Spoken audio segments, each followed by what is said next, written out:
Welcome to A Matter of Music. I'm Dawn Wisner-Johnson. And I'm Beth Wisner-Jansen. And we're here to give you ideas, tools, and education about this crazy business of music. We have a very special guest with us today that you're going to enjoy. And Beth is going to tell you a little bit about Joe Sidoti. First, I'm going to ask you, if you're watching this and you've watched some of our podcasts, please subscribe and like if you can. It really helps us out. Go to our website, amatterofmusic.com, to find out what we're doing. We've got some classes coming up. We do these podcasts, and we're also doing some consulting and publishing admin. If you need that service, just let us know and get in contact with us. We'd love to meet you. So this is Joe Sidoti, and we just went through, like, when did we meet you, Joe? It was a long time ago. Joe is quite a bit younger than us, as you know, because he was 14 when we met him. When Dawn met him, I met him later. So let me just go through kind of a little brief history, and then we'll actually start talking to him. Okay, so over 27 years of experience in studio and live production and AVL system design.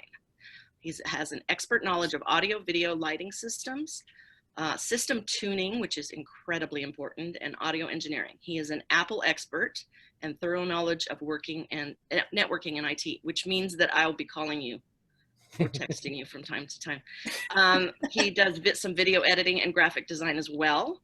He is very experienced in concert and theatrical lighting, as well as the audio. He's kind of a jack of all trades if you haven't figured that out yet. He has done a lot of AVL system installations. He's very well-rounded in knowledge and experience in the arts, and that sets him apart from others in the industry, because he definitely, you know, from the live to the studio installations to the installations in churches, he really has a depth of knowledge, not just of like this equipment or that equipment, but also like how sound works. That's so important. And a lot of people don't understand that. Joe, I was looking at your resume and I was thinking back to when I was going to Grove School of Music and, you know, learning how sound worked. And our physics class, the guy would come in, and he had always been smoking, and he'd come in and he would hang his bag, his little man purse, from the ceiling, and he would swing it and he would stare at it.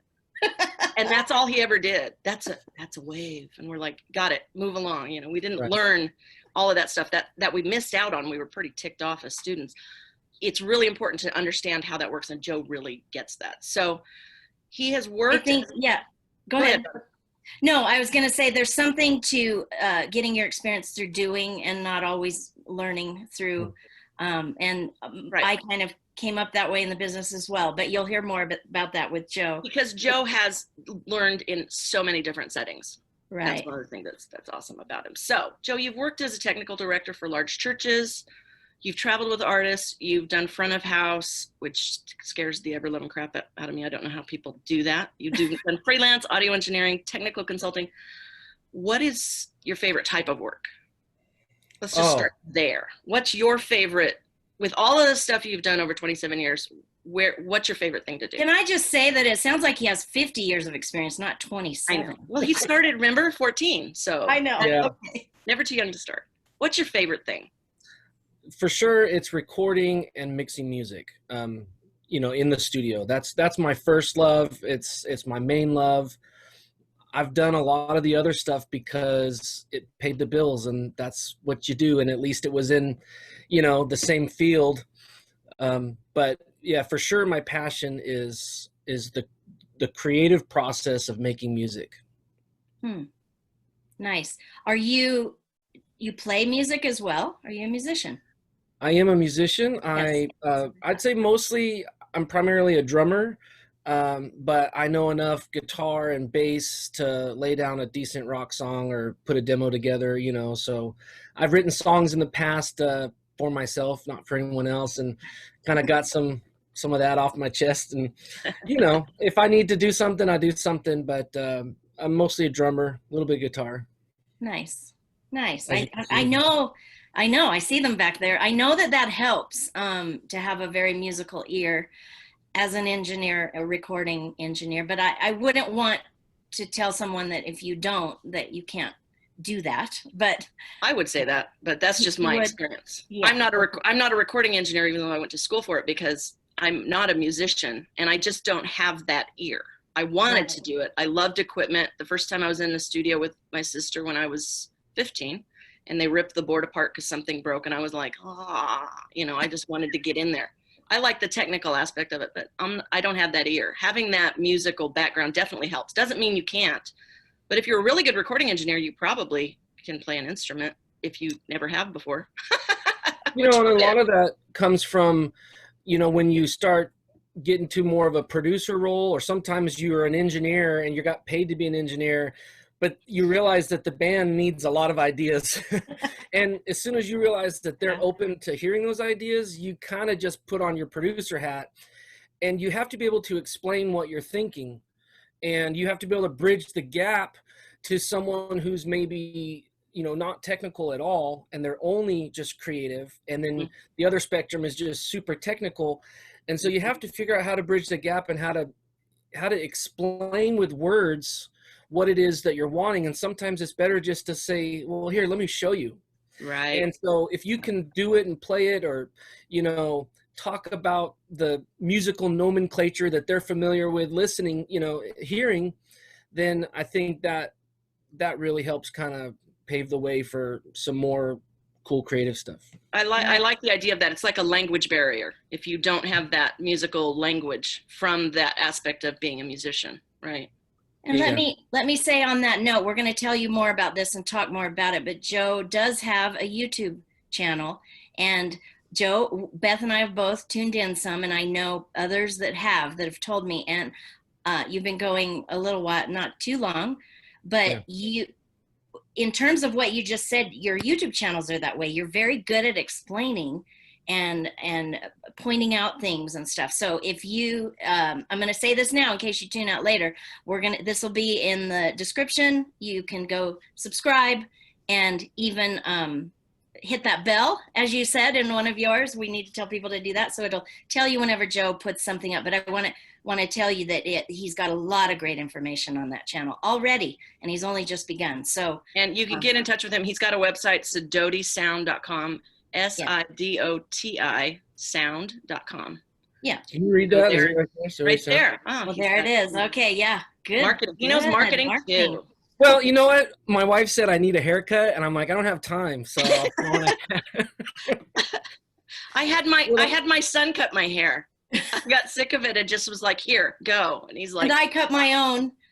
Because we don't usually say what's happening right now, but we all can't go. The thing we're not allowed to say on YouTube. Places, but, yes. Okay. Your hat looks don't good, say it. Don't say it.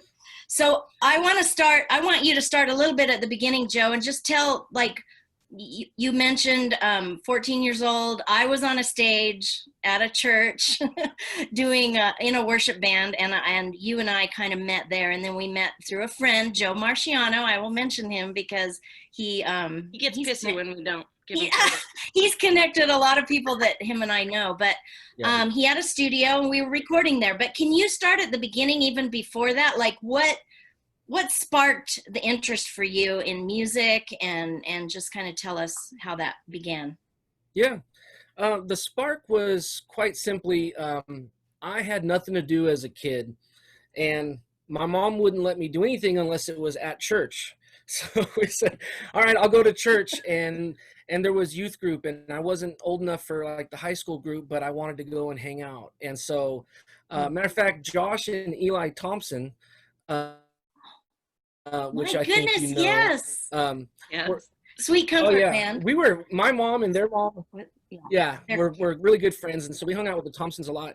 Well, because their dad was in a band, they kind of knew a little bit about sound. And so someone needed, some help at the soundboard for church youth group. And so they just pointed me to the little soundboard in a closet and said, here, turn this knob, and if the red light comes on, just turn it back a little bit. So I said, okay, I can do that. I guess. Yeah, I mean, sort of. I mean, if it's clipping, turn it down. And that was it. I was sold this whole technical thing of being able to reinforce music. And then I was listening to a lot of music. I remember, just having old cassettes from literally Michael W. Smith and Amy Grant to the Prayer Chain and Mortal, and it kind of varied all over the place. But I really just got my start because I had nowhere else to be, and I could set up the sound system and mic up the drums at church. And so I actually got my start doing that. At the same time, I was learning how to play drums. And so I had bought some cheap little drum set from a friend that was just pieced together. And I started to learn how to play, and ultimately would show up to church, mic up everything, and then play drums as well. And I was awful. I mean, it was brutal. It was really bad. And so there came a time, there was a summer camp or a winter camp or something where I was going to play drums, but all I had was that junk thing. And there was a drummer at the church I went to, Frankie Sanchez, and he let me use his drums reluctantly because I'd always ding them up and he'd hate it. And so word got out that I needed to borrow a drum set because I didn't really have one that was worth taking up to camp. And so that's where Joe Marciano comes in, is he got wind that no one was stepping up and letting me borrow their drum set. So he had a drum set at his house when he was in Grand Terrace. And he found me somehow and said, come to my house, here's my address. He didn't even know me. And he said, I'll let you borrow a drum set. Yeah. So my mom drove me to his house, and I picked up the drum set and brought it back when I was done. And when I was bringing back the drum set, he was in his home studio recording, and it was for the Saturday Night Live, which was the Saturday night service at the church, the Packing House. And I saw like microphones and tape machine reel to reel, and I was just like, what is this? He was like, oh, we're recording an album. And I'm like, oh my gosh, like it never occurred to me like, oh yeah, you actually have to record the music. You know, I just was listening to it. I wasn't thinking about how it got on tape. And so I just hung around, and then that turned into, hey, you want to come back next week? I've got some hardcore band that's going to be coming in. I'll show you how to mic up the drums. And I kind of knew a little bit, but that was it. That was my job for a while. I wound up mic cables and set up mics, and Joe just started teaching me the absolute basics of signal flow and gain structure and how to get the signal from here to there to the tape and all that, the stuff that people think is boring, but it's really the fundamentals of, if you can't get that basic structure down, you're always going to be scratching your head going, how come it doesn't sound good? Right. You can have a great drum sound in a room, and if you can't translate that to tape, and I've been in sessions like that. Yeah. With my husband, with somebody else, and I was just like about to pull my hair out. Yeah. It's an art. It's also like a drug, it sounds like. That's how I felt the first time I went in the studio. Yeah. Forever. Yeah. I mean, it's certainly not rocket science. There is some technical stuff. There's an art to it, though. Yeah, I think it's 98% art and 2%, math. Technical, There's some physics involved that you can't change, but half the time on my YouTube channel, I talk about things like it doesn't matter which tool you're using. It matters that you know how to use the tool that you have. Right. And so, I talk a lot about that. And right. We have some questions about some of those things, but one of the things is, even with us, with what we work with in music, there's so many new platforms and places for licensing and all of these things in the music business. But I know in the recording business, it's the same way. So that part of it can get overwhelming for a new person who's starting out, or they just want to record their vocals and collab with people and those kind of things. So we'll ask you some questions about that later. But I think, don't you agree, in the world we're in, maybe technically it might be getting a little bit more difficult to maneuver? Or do you think it's better because there's more? Well, I guess in a way, it's both. It's better and it's worse. Yeah. It's better in the sense that it's easier to record yourself, and a laptop and some free software or whatever, and you can do what you used to have to at least buy, like a 4-track cassette player or something, to be able to record yourself and overdub.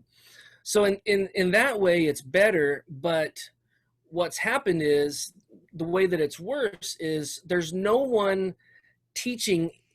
There's no internships anymore. There's no, like that's how the pro engineers got started. Is they ran and got coffee, and they vacuumed the studio floor, and they learned on the job, and They cleaned off disgusting toilets. Right. That has been there. White stuff off of the console, whatever that white stuff I was. did repeatedly So on those nice Christian albums. It wasn't a Christian session player, but yeah, it was like, oh, if people knew what was on this record. Okay.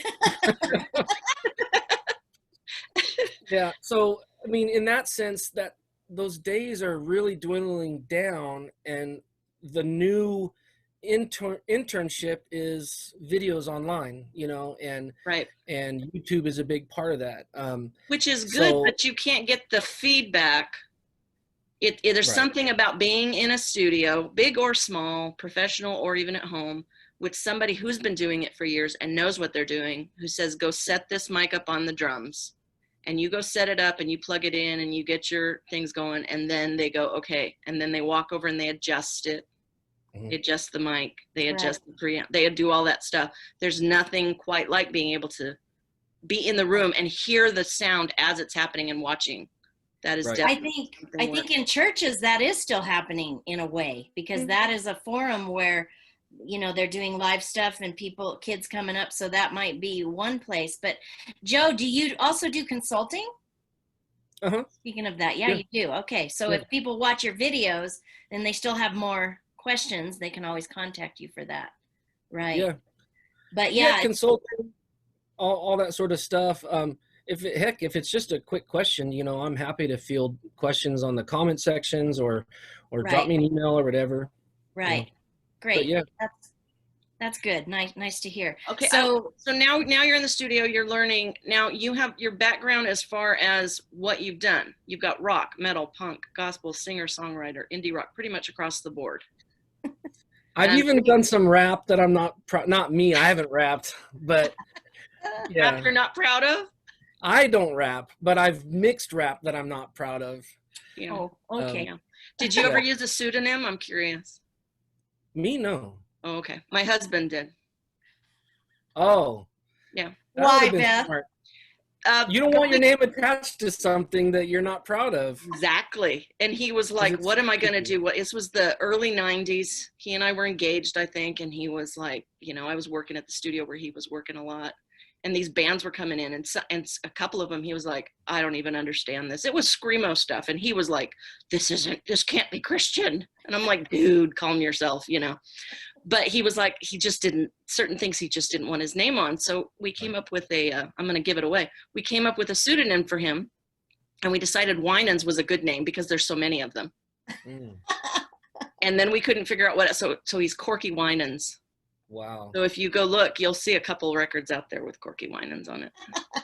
That's sadly, I did a horrible job of archiving that stuff, and some websites out there, Disc Dogs and other, they'll have little blurps of stuff that I've done, but it's so sporadic and it's definitely not complete. And I'm kicking myself now, going back, trying to find, trying to remember. Yeah, well, that's for sure. Some labels have re-released stuff and it's on Spotify or iTunes, and so I've been able to find it, and like I'm building a playlist of stuff I've engineered. Oh, that's good. But I wish that I would have done a better job of just writing that down somewhere. Or Dave had a very good system and kept everything. Well, he did.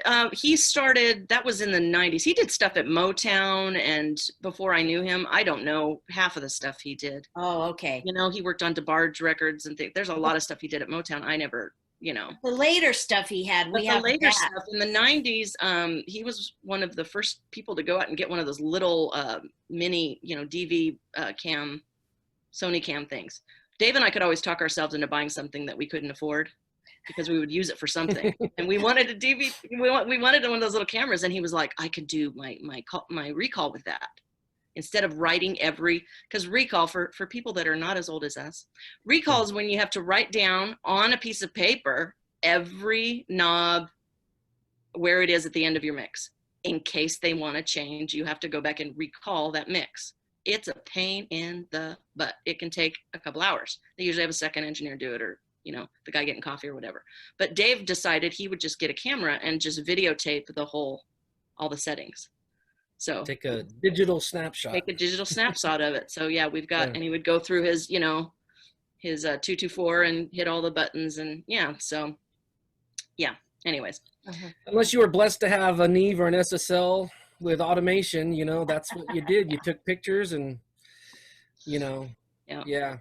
And I got a chance to work on some large consoles at some different studios in San Diego in the mid 90s. But for the most part, it's always just been, kind of down and dirty stuff and do what it takes. Yeah. Okay. So what, as far as bands that you mixed, Beth's got down here, you mentioned metal maybe you did in Joe's studio. Was that Death Star by any chance?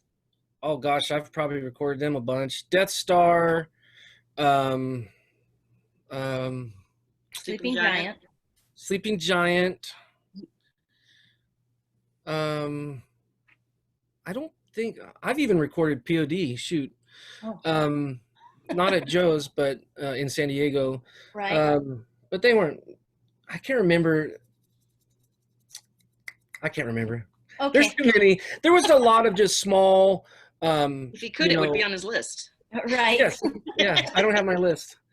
A lot of punk rock stuff. See, I ended up, after I was kind of interning with Joe Marciano for at least a year, and then he would bring me in and sometimes he'd even pay me, which was pretty great. But I was working kind of full time by that point at Guitar Center, just I think it was either the drum or the pro audio department. And it was Mark Rodriguez, who was an engineer that I aspired to be like. He was coming in. He had just taken a job with Sony to do Mad Scientist work. And he told me, hey, there's this studio in Riverside that is looking for an engineer. It's called Moonsong Studio. And the owner's name is Bob Moon. You should give him a call. So he gave me his number. So I gave him a call. And he said, hey, come on down. I'd like to meet you. So I go down to Moonsong Studio in Riverside. And they're doing some bass overdubs or something. They're tracking bass. And he looks up to me and he says, hey, I got to go pick up my daughters from school. Can you handle this while I leave? And the answer is always yes, even if you're lying. Oh, you lie through your teeth. One of the things I was never good at. Can you do that? I would run and hide under the couch. No. Yeah, you have to lie. Mm-hmm. And I mean, I had been, training with Joe on tape, and he had ADATs. Bob Moon had ADATs. And so it was digital, and I'm like, I'm afraid I don't know, I'm going to mess it up. And so I said, oh, sure, yeah, no problem. And he had this little remote that you would press record and punch in on. And I'm used to the art of punching in on tape. Yeah. Which, if you know now, punching in on digital is stupid easy. It's not the same. And so you're overthinking it. It crosses over when you punch in, and so you kind of can't have a bad punch. I mean, if you get it anywhere in between a note, you're fine. It's clean. But you didn't know that. I didn't know that. So I'm doing it. I'm punching in, and I'm like, okay, I didn't mess anything up. And then I came to realize I was, afraid for no reason. And did you get at the end and go like, man, I am really good at that? Really good. I was just glad I didn't mess something up. I was gonna say, it's not lying. That is. No. Can you? He didn't say have you. He said can you, and I said. Oh, my teacher told me, when you walk into a recording studio, if there's a piece of equipment you've never seen before in your life, and they say, "Do you know how to work this?" You say yes. And I said, I'm never going to be good at this job. Yeah. Yeah. Well, Jerry Doherty once asked me to align the machine. The tape machine, when the Lost Dogs were in the studio, and I was like, I hadn't touched a piece of equipment because I knew I wasn't going to be a recording engineer. So I'm in the studio just, working towards the other business side of it, but I'm still in the studio. He didn't know that. He knew I went to school, And he goes, can you align the machine? I'm like, no. And I left. And I didn't go back in the control room. It was the Lost Dogs with Terry Taylor and Mike Rowe. And I'm like, man, I missed out, but I was scared. I was like, no, leave me alone. Yeah, you know, the You saying got to be is, brave. fake it till you make it, you know. Yeah. It's Yeah. brave. I was going to say, as a musician and singer, you know, I have done that lots of times, and I don't look at it as lying, I guess. It's like, can you do this? Can you sing this style? Yes. Even though I'm like, Maybe that's what I'm missing. There's this arrogance that's deep inside of in what's the word, where you're just terrified constantly that people are judging you and stuff. But somewhere in the artist part, there's this arrogance about it that comes up. The performance thing. Whatever it is that gets you on stage. There's If- that, but I think what you said is it's brave too, because you've Right. spent your Brave. life. It's the I don't know what I'm doing, but I can do this thing. Right. Yeah. Right. Yeah. You have Anyway. to. Anyway, I'm I sure, still Joe, do it. that was You what still do happened. that. What happened when he came back, and obviously you were hired, right? Yes. It's Okay. my screen just said internet was unstable. Hopefully it's not. Hopefully it works Oh fine. no, I see you. We hear you. You're good. I live Okay. in the boonies, in the woods. Okay. Yes. So he came back and he said, okay, I'd like to hire you and I can pay you $10 an hour. And here I had just turned 18. So it was my first like true paid studio job. I was making, as far as I was concerned, $100 a day. Wow. And I was recording, and it was, you know, technically, while it wasn't fancy, it was a commercial recording studio in a commercial space. And with a green room and a kitchen and 2 different ISO rooms, the main tracking room and a control room. So, I mean, I was like, I was in heaven, you know. And you were uh, 18. yeah. And he had, the console that we had was a Soundcraft that was from Neverland Studios, Oh, which okay. one of my favorite all-time records was the Neverland Sessions by the Pearl Chain. And so this console, the Choir had recorded on, and I was a huge fan of the Choir, at least the sonic, like, I can't remember, what's the album with Simple Song and I know. Which one. a Sentimental Song. Sorry, that's what Song. it's called. Beth, you know those. Oh, I used to be able to tell you off the top of my head, I but know, that's a great song. Oh, Anyways, I knew right away that that was a great sounding record, you know, and so I was pretty stoked that was the console that Bob Moon had purchased, and so there I was on a big analog console with more mics now than Papa Joe had, more tracks than Papa Joe had, and dealing with, you know, ADATs that you had to clean all the time because they were always breaking, and so I get to tell some of those war stories, you know, which is I think the whole point of why we go through these, you know, these trials and this journey is so we can look back and go, yeah, I did that, you know, and oh yeah, remember that time when you had to eject the tape and it got eaten and you had to try and, you know, you had to retrack all night long, you know. Yeah, I do. I've done that, you know. yeah. Wow. I didn't even think about that with ADATs, man. With the 2-inch, at least it's never got really eaten. No. No, with ADATs, because if you don't know, you know, for those watching, listening, you know, it was VHS tapes and 8 tracks per machine. And, you know, you could have 3, 4, 5 machines. I think maybe 4 was the max. I can't remember. But they would synchronize. So it took like 15 seconds for them to all sync up. So you had to rewind way past where you wanted. Yeah. So you learned all the tricks that when you were overdubbing, you just did like a stereo mix, you know, to 2 tracks so that you could turn off all the other machines and just have one tape in, which was the mix, and then the tracks that you wanted to record vocals to. So you weren't waiting for syncing, and, you know, Wow. you learned all these, you know, tricks because you didn't have a computer and you couldn't punch in. Right. Wow. Yeah. Yeah. So how long did you work there? And then you went into live sound, didn't you? Yeah, so I was there for a few years. I recorded bands like the Supertones and Dogwood, Alien Ant Farm. Yeah. Lots They were of from Riverside. that whole Riverside, Orange County. The thing is that people couldn't afford necessarily a better studio than Moonsong. Hmm. And so because I think it was like at the time, which was a good price. It was like $350 a day, you know, to lock out the studio. So people were happy to pay that, you know. And so record labels, so at the time, like Tooth and Nail would send all their Southern California bands there. And then Rescue Records out of San Diego, which is where POD and No Innocent Victim, a couple other bands, they would sometimes record there as well. And so you kind of got this whole just family of bands that recorded. You got a wide variety of different types of artists. And then remember that there was a TV show that was like on some Christian channel, and it was like skateboarding and snowboarding, but to rock band music. I missed that. And then sometime it was called G Rock. Yeah, it was called G Rock. And so there was a TV show called G Rock. That guy, the guy that started that, his name is Kendall Nadeau, and then he started a record label called Screaming Giant or Sleeping Giant. I can't remember. And so then he sent all his bands, and so there was just a lot of that going on where it was just recording, and I got to meet a bunch of people that I looked up to, and then I got to make new friends. So I had made a pretty good relationship with the band Dogwood and then another band called Rod Laver. Well, I ended up becoming Rod Laver's drummer.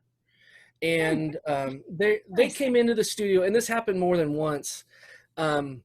A band would come in and the drummer just wasn't cutting it, and I felt bad for the band, and they just wanted to record like one song.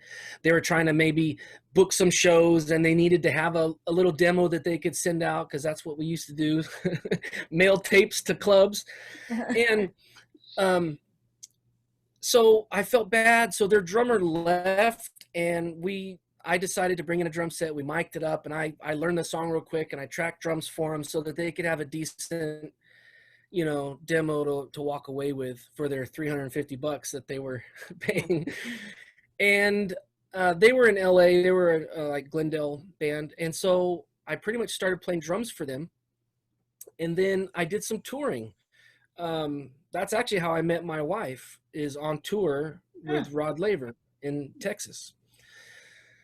And then in between some of those tours, I decided to move to San Diego, where then I was roommates with a couple of the Dogwood guys who I had recorded at Moonsong.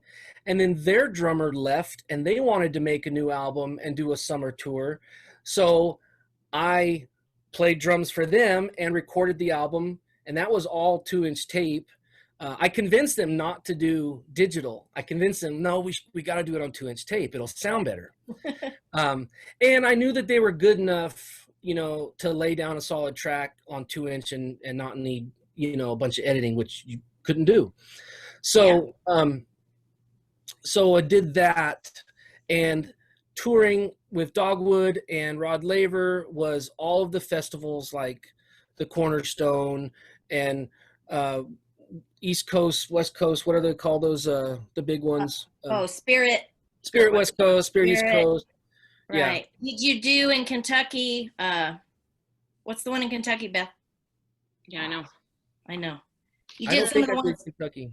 Back east too? Okay. Yeah. Yeah. About Creation and. Yes, Creation. Yeah. Right. Yeah. So I had recorded a bunch of bands who had shows at these, you know, festivals. And so they would be like, hey, will you run sound for us for our set? We're, you know, in such and such tent tomorrow night. Yeah. Sure.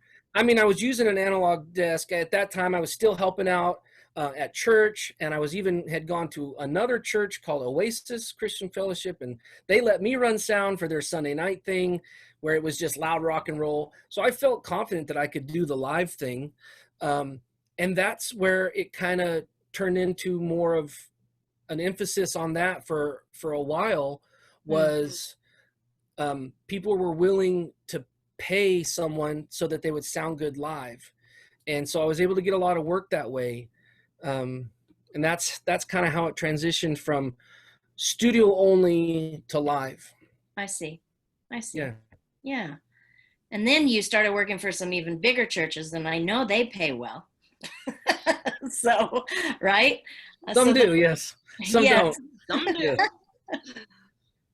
Um, The church thing was it was a good fit for me in the part of my life where I was, which by this point I had started having children, and I was touring as a front of house engineer um, all over the world with some decent artists, and I was really enjoying myself, and I was getting good work. I I got a chance to go places that I never thought I would, but I was missing things with my kids. And I saw the dudes that were like, had been on the road for 30 years, and I did not want to be like them. They were bitter at life, and, and I just was like, we I know a don't, couple of those. Yeah. we know a few. Yeah, it's a hard. I mean, I understand. I mean, it's nice that you were able to make that decision. I mean, sometimes it's something people aren't. Sometimes those guys aspire to that their entire life. It's all they know. It's what they really enjoy. And I always have had a soft spot in my heart for them. I toured as well, so I understand it. We would get on the road, and I was just like a kid in a candy store. I mean, it was like, let's go. And we interviewed my son, and he was talking about that. I get in on the road, and I'm just like, let's go. But it's different once the children arrive. It is. And even for me, that happened, Joe. I mean, I left the band I was in because they wanted to keep touring and going. And Beth even took my place for at least one tour. Nobody knew.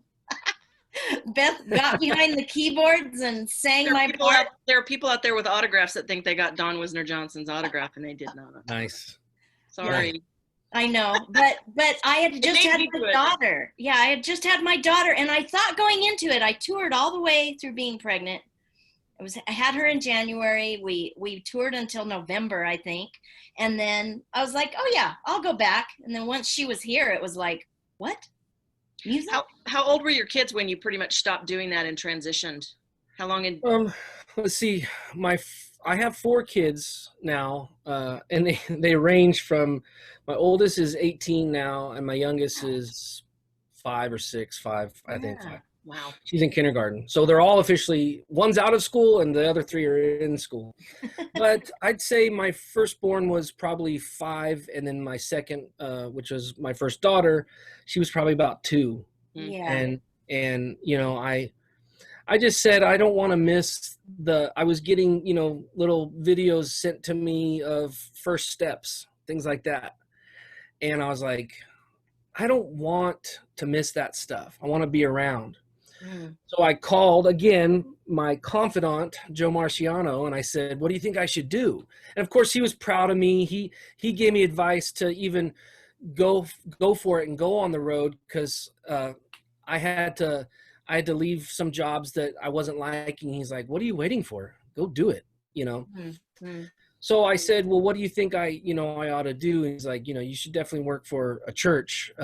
As far as, doing front of house, I think it could be a cool gig, and you'd be at home. So I did that for a while, and I think it was good. It was a good experience. I learned that I'm probably better off just being an attendee than a staff member, I understand where you're going with that. Yes. Yeah. Sometimes you don't want to see behind the curtain. Well, yeah, I don't have anything bad to say, but it can be a little bit of a bubble when you're on a church staff, and you're not fully aware of what the rest of the world is doing sometimes, when you're constantly just focused on what you're doing in the building for this weekend. And, so. Yeah. I say, get out there into the real world. And so you got back in the real world. And yes. So let's get to some of our questions, our technical questions then. Yeah. Okay, Don's got one down here that's a good one. Recording software and hardware, Pro Tools, Logic. When songwriters are collaborating, sending files back and forth for recording, mixing, to the best you can, explain how it works when someone is using a different recording software. Like if one person has Logic, one person has Pro Tools, what Right. do you do in that situation? That is a very good question, Dawn. I actually I have a list of video topics that I want to do, and for sure I have one that says how to deliver Okay. files to So someone listeners, else. once again, please listen, because we've experienced this just within the past few months. I mean, and I just want to, it's a big subject, isn't it? But if you can just explain. Well, if it doesn't get done properly, the engineer on the other end or the musician on the other end has no clue where these files are supposed to go and line up to. And that's really the key is there has to be a zero. There has to be a WAV file that you drag in that starts even if the guitar part that you did, your solo, doesn't come in till 2 minutes and 45 seconds, you need to, if let's just say, Dawn, you're recording in Logic and you're going to send it to me and I'm mixing in Pro Tools. Right. You're going to record all your parts and you might have little snippets of audio files all over your timeline. Background vocals that are just right there. Right. Yeah. And then you did them again over here on this chorus and you did them over here on this chorus. What you have to do is you have to select that whole track, and it's going to be a different terminology depending on the software. But for instance, Logic calls it bounce in place, or Pro Tools calls it to commit. Other software, it's just simply export track as file. So it depends on the software you're using, but essentially what you want to do is you want to commit and render out the entire length of the song, that specific track, as its own separate file. Wow. So you have explained that better than anybody else I've ever talked to. Okay. Because when you send it back there, it's going to want to know how to ingest it and where is zero, where does it start? Right. Yeah. And so if you select the track in Logic and say bounce in place, it's going to bounce the whole track, and wherever that 2 minutes and 45 second solo is, it's still there. But now all my tracks from kick drum to background vocals, they're all going to be 5 minutes long, and they're all going to be 60 megabytes each, and I'm going to drag them into Pro Tools. I'll create new tracks and I'll drag them all the way to zero, and I know that they're going to be lined up properly. Okay. The reason I asked this question, we do have a lot of listeners and people I've met, people that we're talking to in our Zooms and different things, that are collabing now. And even in the space that we're in, a lot of people aren't going into studios right now, but some of these are far apart and they're doing things together. So that's one reason I wanted to address that. Even further beyond that, I know there's Pro Tools, there's Logic, but there's other things people use. Is there anything that people should try to aspire to have that works best with Pro Tools? Or not use. Or not use. I'm sorry. Bottom level there. Well, and that kind of goes back to, there's no more interns anymore and no one's really teaching, but I would have to say, if you already have something on your computer and you're just getting started, just use that, because I think it's more important to learn the art of recording and learn how to get your ideas down and to put a good arrangement together. And it doesn't really matter at that point what software to use. That's for a super beginner who, just needs to get some mileage under them and of songwriting. Just needs to start gaining experience. Yeah. So if you've got a Mac and it has GarageBand, use GarageBand, I don't know what comes free with a PC. I've been a Mac user for so long. I know. Yeah, I don't know what comes on PC. But if you've got something, or there's a free, I know there's a lot of people that like it. It's called Reaper. I've never used it, but I think it's free or it's like $15 or something like that if you want to unlock every feature. And it can do multi-track. So there's some free options out there. Reaper, R-E-A-P-E-R is the name of the software. Yeah. And it will work on PC or Mac. It's either free or dirt cheap. but some people actually prefer it. You know, some people, I don't know, some people like Right. blood sausage. Let me give another suggestion real quick as we're talking about software and recording and stuff. If you are a musician and you can get into a NAMM show in your area, it's Good a luck.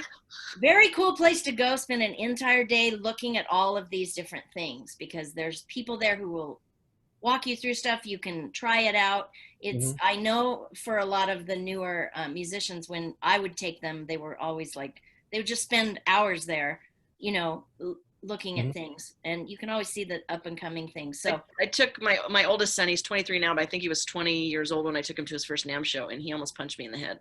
Why have you not brought me here before? Because it's not as easy to get in anymore. well, that's You're true. going to need to find somebody who can get you a ticket, basically. Yeah. Yeah. So, But anyway, start working on that for 2022. I'm assuming is going to be the next NAMM. yeah, Yeah. might be. There's one in Nashville and there's one in LA. And is there one in New York? I think I don't it's think just so. those two No, places. there's an AES in New York. AES, New York. Right. Yep. Yeah, there's This is others. Audio that you Engineering can go. Societies. Right. So so that thank you, Joe. That helps. I mean, and most people I hear talk about Pro Tools and Logic. Are those the two kind of standards? Those are the two most widely used. Okay. Pro Tools is, you know, I think most people who use it professionally will tell you they have a love-hate relationship with it. They love it because it's so easy to use and it's what everyone else is using, but they hate it because, like, well, Logic has had this feature for the last 5 years. Why doesn't Pro Tools have that feature? You know, and then Avid will come out with that feature and make it seem like it's the first time this feature's ever, you know, happened. And we're like, Logic's done Look that what we for years. just invented. Yeah, it's kind of the Apple thing, you know. But Yeah, yeah, it is. I use Pro Tools. I've used Pro Tools. The first time I did, other than ADATs, you know, any computer recording, I mean, it was Pro Tools way back in, gosh, this would have been 94, 95. I mean, it was like super early on. And so I've always used Pro Tools. Logic has some pros and cons. I think Logic, I collaborate with an artist. Matter of fact, he just finished an album. His name is Dustin Burke. Burke with an E at the end, and he just put out an album, and each song he tracked in Logic. He lives in Sacramento, and he would send me the files, and then I would mix them and master them and then give them back. And so as far as file sharing, what we did, we simply just shared a Dropbox folder. And he would do the bounce in place and export all those files and then put them in Dropbox, and I'd bring them into Pro Tools and I would mix. I don't remember any other major issues that came up. Logic, because it was really good on the creative side. There's so many virtual instruments that come with Logic, you know, and so I tend to tell people, if you really are trying to create music, then Logic is really good. You know, I mean, people like Billie Eilish, you know, her brother, engineer Phineas, he's using Logic. And there's other software that they use as far as plugins, software synths and virtual instruments. But what comes free with Logic is pretty phenomenal in the quality of sound and the quantity of sounds, from pianos to drums to string instruments to synths, you know, Moog basses and everything in between. Wow. That's great advice. Pro Thank Tools, yeah. So it's like, if you know someone else is going to mix it and you want to just be as creative as possible for as little money as possible, then spend the $300 and get Logic Pro, and you get all that content for free. Of course, you have to have a big hard drive to download it all, but. Right. I do have another question on Logic and Pro Tools. How is it similar, the updates that they both have? Do they I know Pro Tools updates and you have to, is it similar times? Yeah, Pro Tools, you kind of have to be a little bit more careful with updates, because you have to make sure and wait that that if like don't update your operating system and wait for Avid to say that it is compatible. Whereas at least with Logic, it's made by the people who made the OS, so it's guaranteed to work. Yeah. So you can always stay new if you're on the bleeding edge and you want to do that. I tend to be about one operating system point or 2 points behind, just so that I, don't upgrade and then something break. Let But somebody else be the beta tester. I'm on Catalina, whatever the latest, and I'm on Pro Tools subscription, so I'm on version 2020, and yeah, it all works great. I know that there are sometimes little nightmares that happen with those updates, so that's why I asked. Yeah. Okay, well, that's good to know about Logic too. Yeah, thank you. Beth, do you have another? Suggestions for a lot of the people that watching have been in our Zoom and watching our podcasts are recording at home, recording for TV and film, doing cues and things like that. I don't know, there's probably a lot of them doing their own records and stuff too, but also a lot of people doing the lower, maybe the lower end a little bit stuff, getting into it. So as they're, kind of walking up the chain of, I'm just kind of beginning, do you have suggestions as far as what to start with at home as far as vocal mics and also affordable interfaces and preamps? Well, if somebody's kind of on a budget and they're starting up that path, something and then I have another question, which is basically, as far as also recording at home, what is your suggestion as far as isolation and how to kind of get those vocals just to be really present? And well, I'm going to generalize it as far as interface and microphone and say it almost doesn't matter, because it's better for you to get that idea recorded and to create that music again, because like my main passion is just creating music. I think that a good singer can or a good engineer can learn how to use a compressor and EQ and do corrections that might be needed based off of the mic. Mm-hmm. I mean, it can vary from, with a gun to my head, my wife hates it when I say that. If all you had was $100, then I'd buy a Shure SM58 and just sing into it.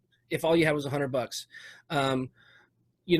Generally speaking though, a large diaphragm condenser mic is going to be, a good choice for a vocal, and probably some form of a pop filter, like a windscreen that you can get.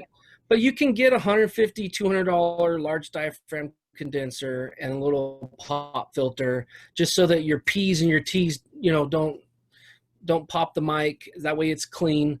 Right. Interface, I mean, it used to be that you had to be very cautious what interface, but I'd say over the last 5 to 6 years, the quality has gotten so good, even with the inexpensive ones. It's not like you're going to put something in and what's going to come out is a turd. It's not. It sounds good, good enough, anyways. If you know what I mean. And it's like, is there one that's like one of your favorites? I know that for when my son was getting his studio, he was saying, I'm going to spend the most on my mic. Because he's writing for television and it has to sound, but he thought in his mind, I think that was, and so I've heard some other people say that and it makes sense with what you just said, because there's so many interfaces and different things that work now, but it was important to him to make sure his mic was good enough for what he was doing, because he has to get things out to, that's going to air somewhere. Well, also the microphone is the physical thing. It's the one thing still you've got to have that's got a diaphragm in it that's physical. Right. Whereas it's got to be made decently. Yeah, it's got to work. It's got to be made decently. The preamp, I agree with what you're saying. Digital. Yeah. All the preamps and plugins and everything now that you have, you don't have to have, all of that expensive tube gear. You buy a plugin. I'm not endorsed by this company at all, but there is a company called Slate, and Slate Digital. And Stephen Slate has made a name for himself, and he's got he's got all sorts of different software out there. He's also got some hardware, but a lot of the plugins that I use for mixing are Slate plugins, and they're all emulations of analog gear. They have come up with a microphone. They've got two different mics. They've got an ML1 and an ML2, I think is what they're called. What it is they've got a large diaphragm condenser, and then they've got a small little lipstick, small diaphragm. What they did was they made these two microphones to be as flat and linear as possible with no coloration, so that when you plug it in, then you use their software to emulate a Neve mic pre through with like a Neumann, U47 or, or a 251 or whatever, so, and you can Google it and look it up. I mean, there's Grammy engineers and studio owners, all over the country who are A-Bing their vintage, FET U47 and then the Slate mic with their emulation, and they literally can't tell the difference. Blind test is like blowing my mind. Yeah. So I'm such a girl from 1980s. I'm like, I still wish that we had 2-inch tape. I'm that girl. Yeah. But it's different. Wow. I know. That is. Well, I'm just thinking of the process. Yeah, I mean, they get a U47, a U87. You're gonna, and then the little small diaphragm condenser. They've made it, and then you can make it sound like a 57 or a Sennheiser 421 or a 414. Any idea of a round a price for something like that? The big one I think is $1,000 for the whole system. That includes like a year of the software. Wow. And includes so you get every mic in the world that's a big, large condenser. Holy crap. You literally for $1,000 get $100,000 worth of gear. It's crazy. And I don't think what a tip, Joe. What? Yeah. Sounds like if I was going to buy one, I know I'm not going to sleep tonight. I'm going to be laying awake like, wow. What were you going to say, Joe? Sorry, we cut you off. If I was going to buy one vocal mic that I had to say, this is going to be all I can ever buy, I'd probably buy that, because the emulations are so good that it's quite literally the same as owning all those mics. That is definitely an investment in if you're in music and you're planning on staying in music, that is an amazing investment. Right. Yeah. Wow. Yeah. But on the cheap end, I'd go with an Audio Technica 4033. Okay. It's a $250 mic. It's a condenser. It's not fancy. It's cardioid only. There's no multipolar patterns or anything like that. It just it's kind of referred to as the poor man's 414. 414 would be a great mic, but it's pushing into somewhere between $400 and $700 range. So depending on the capsule type. Okay, good. But yeah, lots of good advice there, especially the Slate thing. That is sure life-changing. It really is. Okay, investing in a studio for independent artists. How much will it cost to get the basics for recording songs, music? I didn't watch the whole thing, but I saw your video on the Dude. Yeah. $3,400 studio. I enjoyed such a good response. I mean, I really enjoyed that. If you go to Joe's YouTube channel, just if you don't watch anything else, watch that one, man. It's awesome. You get his personality, you get a lot of information. It's awesome. Till it gets taken down, we'll see. Yeah, I don't know if where to start. It's such a hard question. He's already given some great tips. Yeah, kind of answered that a lot. Right. Where to start is quite simply a quiet place, whether it's your closet. If you're going to be tracking vocals, just go into your closet. Your dresses and pants and jeans are going to be enough absorption to get you a nice dry signal, a good set of headphones for that. If you're a guitar player, bass player, keyboard player, just have a nice guitar and if you're going to have an amp, mic it with a 57 or use one of these, software virtual things nowadays that really sound good. I think you can do it for a few $100s. I mean, the days where you just have to record in a commercial space are gone. One of my favorite bands is the Foo Fighters, and they've done several records now, but they did one recently. I think it was a couple records ago, and they wanted to bring in Butch Vig to produce and engineer. They didn't want a single track to touch a computer.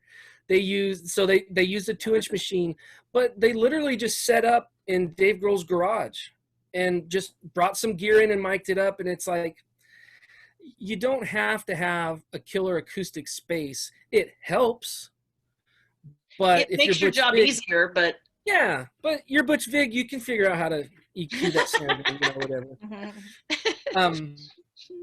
But you just don't have to have this pristine, perfect space. What you do need to have is the ability to write a good song, the laptop or the desktop computer with some kind of a software to be able to capture that song and either mix it yourself or maybe invest a little bit of money and send it to someone to mix it. And then at least it's a little bit more commercially viable if you're going to put it on, if you're going to use CD Baby or whoever you're going to use to do that. And I mean, you guys obviously know all about that. But you want it to compete, commercially as far as sonically and all that. So, but I just think you just need I'd say you need 2 mics, because let's say you're acoustic guitar singer.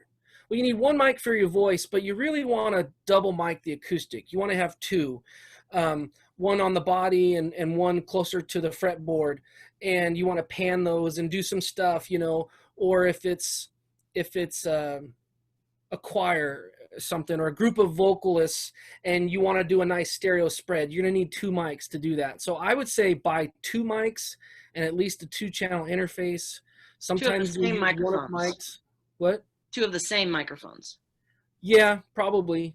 If you're going to do stereo panning, yeah. Right. I mean, it's so hard to generalize it. I know. I know. It depends on what somebody's doing. Yeah. Yeah, those are all great tips. I know about all this, and I'm liking what you're saying. It's all good. On the last thing you were mentioning is if you're going to put it up somewhere, can you touch on mastering just a little bit? Your thoughts on that? Yeah. And I have a video on that too. Okay. All you need to know about mastering. And in that video, I basically walk people through generalized tips of make sure that you focus on this, make sure you're focusing on that. If I had to say the most important thing about you mastering your own song is to not do it during the mix process. Mm-hmm. You've got your musician hat on when you're writing and recording, and then you take that off and you put your editor hat on when you're tweaking and fading in and out and deleting and copying and pasting. Then you put your mixer hat on when you're mixing it. Then do the thing that you do. You listen to it for a couple days. You listen in your car, right? Everyone does it. And then make sure you're happy with the mix. And when you're happy with the mix, which you're probably never going to be, but you have to be at some point, then put on your mastering hat with fresh ears on a different day and do the EQ and the compression and the limiting with fresh ears, so that you're really just now not thinking about, is the snare drum too loud? Is there enough reverb on my vocal? But now you're thinking, does this song sound good compared to these other songs that are on the radio? Mm-hmm. And so first pointer would be, do it on a separate day in a fresh, clean session. Don't let it be part of your master bus when you're bouncing your song. Mm-hmm. 2, I don't know. Are you trying to stay? He was going to have a second point. I know. Well, no, I'm trying to stay neutral. I'm trying to.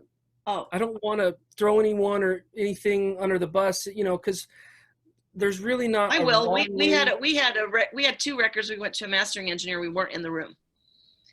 And I always want to be in the room, because mastering can make something better, and mastering can destroy something that was beautiful. And we went to this guy that was recommended to us. Yeah, with Take Two Productions, we had mastering two it. artists. And we weren't in the room because of circumstances. And he made one thing sound better, and the other one, in my opinion, he destroyed it. Yeah. We would need to get it remastered. That's the same engineer. And you just, if you're going to go to somebody, make sure you're in the room. Yeah. So that you can make sure they don't take it. Because mastering to me is like, I like the way you put that, to compare, like, not that you're not focused on the individual little things in the tracks, you're focused on the overall, focused on the overall thing. It's like the outside of your house, you know, you want to know what the trim's going to be, what the paint's going to be, what the roof tile's going to be, that then you got to make sure it all matches and is even and looks well, good. and you obviously can't put kitchen cabinets in without a foundation first, you know, but yeah, I mean, that's really the second point, is to just A/B other songs. So in genre, near the same genre, you know, near the same energy. So if you're doing a punk rock band, well, then listen to some Green Day that was, you know, mixed by Chris Lord-Alge and mastered by Bernie Grumman. You know, do that and try to at least get the top end, the sizzle to be the same, the low mid punch to be the same. How much low end, you know, do you have a subwoofer? How's that hitting? And try to match that and the tone and the dynamics of that. And now you know that you're kind of not seeing through rose-colored glasses, because you have something to compare it to. Very good. Yeah, because getting yourself out of your own project, that once you've heard it so many times, it's so hard. Yeah. So hard not to. And if you can't be with the mastering engineer, at least make sure that there are free revisions, and how many. Right. Yeah. You know, and I do that with all my mix clients. Typically there's revisions to, you know, and it's kind of spelled out like, look, you're going to get for this much money that you're paying me, you're going to get, you know, up to 3 revisions, you know. So really listen, tell me the things that you think are different. Sometimes I'm lucky and they love it and there's no revision, and sometimes it's right up to the 3rd revision because they're just not quite sure what it is, and, you know, and who knows why or what. But usually it has something to do with bottom end. It always does.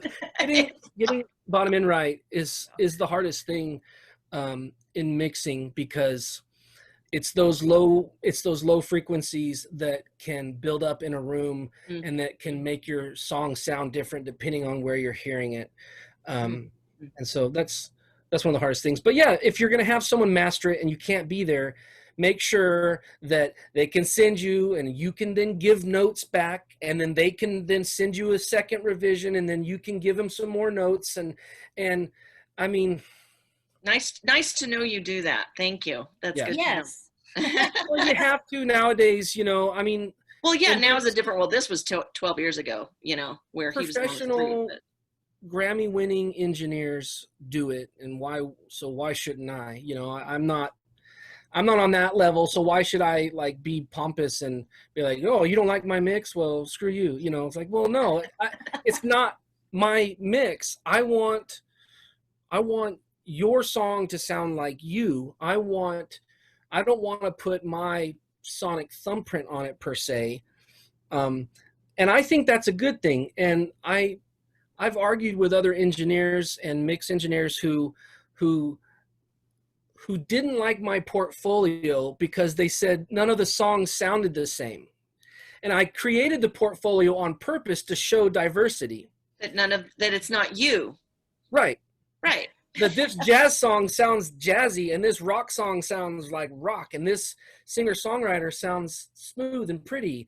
And so, you know, well, you know, there's a time that you might, I'm not gonna say a name, but it's somebody that you mentioned within the last 5 minutes. Was my husband and I got to go watch somebody mix. One of the guys, we got to watch him mix because, you know, he was mixing something my husband had recorded. So we bring the, you know, was it on 2-inch? I think it might've been on 2-inch. We bring the stuff in, we sit down in the back of the room and we watch as he had to have a certain amount of the drums had to be on specific channels. There could only be so many. The guitars had to be on this channel. The vocals, et cetera, et cetera. He had a list he sent you before you could come get the mix done with him. And he goes in before ever. He's like, I think he might have asked one question. What is this? Like, give me an idea of what this is like. And he went and started mixing. Hadn't heard it yet. He went and started mixing. He was halfway through mixing before he ever turned the tape on. Oh, wow. And I was like, my husband and I were like, what the bloody hell, man? Because he knew, this is what I do. This is what my mixes sound like. This is why you're here. Yeah. This is this type of track. I'm going to do my thing. And he has a thing. And he's got a lot of Grammys, and he's very, very good at it. If you want that thing, you go to him. Right. If you want somebody who's going to listen to your expression. My husband would sit down with the band before they ever came in the studio and say, tell me 10 of your influences. And then he'd go to the used CD store and he would delve into it for a week before he ever recorded a track.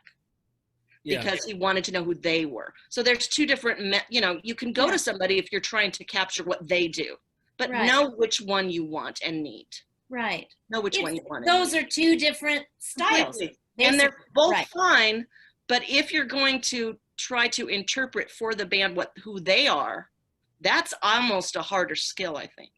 Yeah, sure. Yeah, because, it's like if you're a drummer and you go, oh, I don't play reggae, I only play rock. Well, shoot, you're not going to get this gig now because we need a reggae drummer tonight, Right.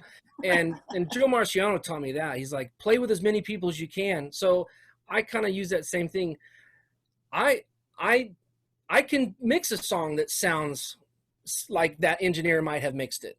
But I can also make it sound completely different. And I think that's important, when you're talking about sending your music out to someone, is that they understand they understand the vibe you're going for, and they just help kind of finish it and make it sound the best that it can.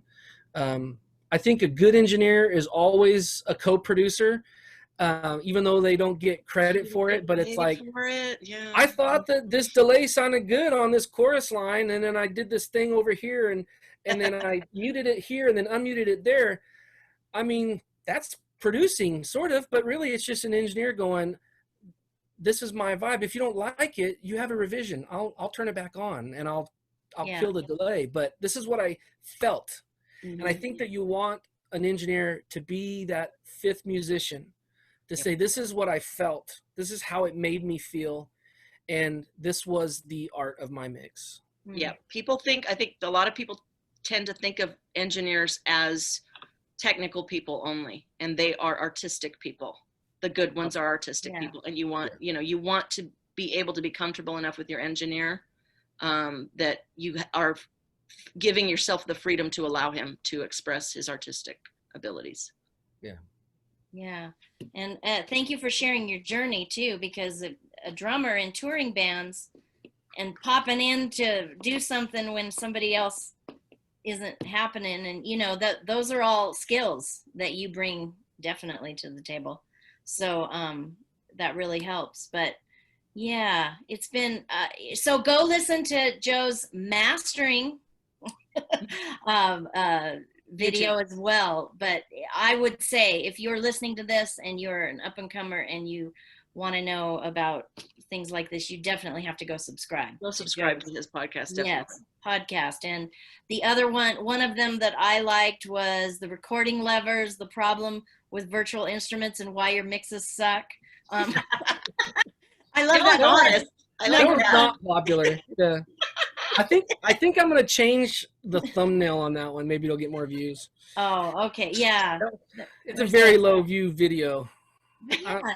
It's because it's not exciting. People don't want to know about recording levels. They want to know about how their favorite band got that snare sound, And it's like, sorry to break it to you, but it's a sample. That's why it sounds that good. Right. Here's the WAV file. Somebody from the 90s. Yeah. They had good recording levels, by the way. Yeah. I don't know. Is there anything else we're coming in here? I don't Yeah. time, Anything but else, yeah. Joe, you want to get out there? I mean, you've got your own YouTube channel, so that's where he's going to be expressing all of his information that he has So- shared with the Yeah. world, which is awesome. Just to be sure our audience knows what you do, you obviously we've found out some things. You do consulting, mixing, Mhm. mastering. Yes, Mhm. all kinds of things that you do, and they can find that on your website at sidotisound.com. Yep. Yes. I even have songs that I've mixed on there, so you can listen to that variety of songs. Got a But big Right. variety on there. yeah, so on the music studio side, I do recording, but I don't have I have a mix room that I built. We built a custom home here, and Mhm. so I built it specifically for my freelance mixing. Wow. So I don't track here, but I am a good tracking engineer. So recording, mixing, mastering, and or producing as far as the studio goes. Mhm. And then when it comes to the live thing, there's simply from consulting, whether you're a church or a club or some corporate space. I do consulting as well as system design, and I don't really personally do install anymore. There's a small group of people that if they asked me would I be willing to do an install for them, I would probably project manage it for them and get the people, and I would do the design. But so there's a little bit of audio video lighting design and implementation, and then I'd say the other thing is just training, and that's kind of part of what the YouTube channel is for. Is it's my way of training people, and I want to do for other people what Joe Marciano did for me, and I wouldn't be here if it wasn't for Joe Marciano, and if it wasn't for Bob Moon and Mark Rodriguez, and they told me in person all these tips and tricks. And so I'm trying to be one of the voices on YouTube that you should listen to and share that and pay it forward. So That's one of the guys, but you don't. very nice of you to say about Joe. He's a good friend of mine. I just went on a trip with him and his wife and Cheapo to New York. Yeah, I know. It was in New York over New Year's Eve with New Joe Year's and Eve. Cheapo. Oh my gosh, I would do it again in a second. It was crazy. Don, if I wish you were a writer, because that would have been like, that's a half a book or maybe a I whole know. book We right were there a week. It was so fun. Anyway, I have to say, Joe's been a friend of mine for a lot of years. I've been introduced to a lot of amazing people through Joe. My son, Chris, there's so many times he's doing something and he'll go, oh, Joe taught me that, or showed that to me, or he taught me to clean my guitar this way, those kinds of things. And so, Joe's a lot of things. Generous is probably his best quality. It's very true. Incredibly You mentioned generous how with he his let time you and his use the information. drums, and so eventually we probably will have Joe on here because he's done so much in the industry as far as his studios that he's built and the people he's mentored and had come through. And he doesn't know that, as we always say. We haven't told most people that we'll interview them, but he's a good one. And he works in schools now. He's an educator is what he is. Yeah. But a good mentor as well. So thank you for giving him those props, because I knew that you and him had a good relationship from the time you were young. So for me, he's definitely Papa Joe. Yeah. Yep. Yeah. That's very true. And he had a big part in Sleeping Giant and Death Star too. So, a whole scene of music in those days. It's kind of cool. But anyway, there's a lot of people that he has influenced, that when he sees someone who shows talent, he pours water on them, and he really gives them the opportunity. If they're willing to step up and work hard, he gives them the opportunity to flourish.